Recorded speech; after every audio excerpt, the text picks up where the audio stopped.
Hi guys, welcome back to the channel. আজকে আমরা যাচ্ছি হচ্ছে তারাপীঠ। তো আমরা এখন অনেক সকাল সকাল উঠে পড়ি, সকাল না এখন ভোর। বাইরে দেখতেই পাচ্ছি তোমরা, এখন রাত মনে হচ্ছে। ঠিক আছে, দেখিয়ে দিচ্ছি তোমাদেরকে। এই দেখো, ব্যাক ক্যামেরা দেখিয়ে দিচ্ছি। এটা দেখে মনে হচ্ছে রাত। ঠিক আছে, এখনও রেডি হয়নি, কিচ্ছু করিনি। ঠিক আছে, আমি হেডফোনটা চার্জে বসিয়েছি। তো চলো এখন চাটা খাওয়া যাক। চাটা খেয়ে রেডি যখন হবো সব কিছু তোমাদের সাথে শেয়ার করবো। এখন চাটা খেয়ে নিই, আমার মুখটা অবস্থা খুবই খারাপ। ঠিক আছে, চলো এখন চাটা খাওয়া যাক। আমি, মা, বাবা, ভাই চারজনে চা খেতে বসেছিলাম, কিন্তু ভিডিওতে ক্যাপচার করেছি শুধুমাত্র আমি আর আমার ভাইকে। ঠিক আছে, আমার মানে নিজেকে আর ভাইকে, কারণ বাবা আর মা ফোনে ব্যস্ত ছিল।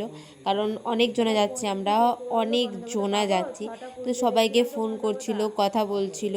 আবার যেদিন আমরা যাই সেদিনকে লোকাল ট্রেন অনেক ক্যান্সেল ছিল সকালবেলা, তাই কী করা হবে না করা হবে সেই সমস্ত বিষয়ে আলোচনা হচ্ছিল। এই কারণে সবাইকে ফোন করা চলেছিল। এরপর আমরা এখানে মোটর ভ্যানে করে যাচ্ছি স্টেশন অবধি। স্টেশন থেকে আমরা যাব হচ্ছে ট্রেনে। যেহেতু অনেক কটা ট্রেন ক্যান্সেল ছিল, তোমাদেরকে আগেই বলেছি, তাই জন্য আমাদের অনেক কষ্ট করে এবারে তারাপীঠ যেতে হয়েছে। তাই যাওয়ার রাস্তাতে কোনো ভিডিও আমরা করতে পারিনি গাইজ। তারপরে আর কোনো ভিডিও করা হয়নি। এখন আমরা এসেছি রুমে।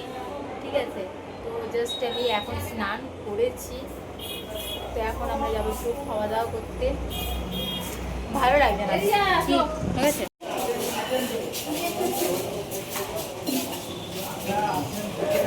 সকাল থেকে আর কোনো ভিডিও করার সুযোগ পাইনি, কারণ ব্যস্ত ছিলাম, এতটাই পরিমাণে ব্যস্ত ছিলাম যে আমি কোনো ভিডিও করতে পারিনি।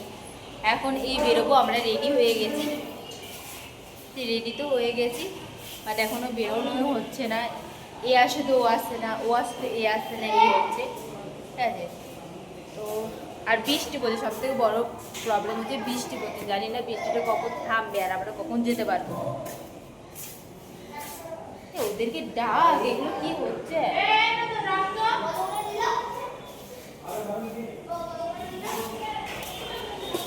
কে জানে কখন আসবে আর কখনই বা আমরা যাব। মায়ের জোর করাতে আমরা এখানে বৃষ্টির মধ্যেই চলে গিয়েছিলাম ঠাকুরতলায়। প্রচণ্ড পরিমাণে বৃষ্টি পড়ছিল। ও ফাইনালি সে এখানে আমার কাজে লেগে গেছে। যাই হোক, শেষমেশ আমরা এমন টাইমে গেছিলাম যেখানে ভোগ পেলাম। ঠিক আছে, ভালো টাইমে গেছিলাম। এখনও বাইরে বৃষ্টি পড়েই যাচ্ছে। তো আমরা এখন পোশাক খাচ্ছি। আমরা মানে কি, শুধুই আমি আছি এখন রুমে, মা এখন নিচে আছে।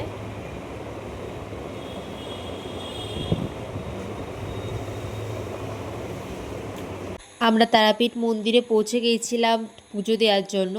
তো ওখানে অনেকক্ষণ লাইন আমাদেরকে দিতে হয় না, কিছুক্ষণই লাইন দিতে হয়েছে। তো আজকের মতো এতটুকু দেখার জন্য তোমাদের সাথে নেক্সট ভিডিওতে, ততক্ষণ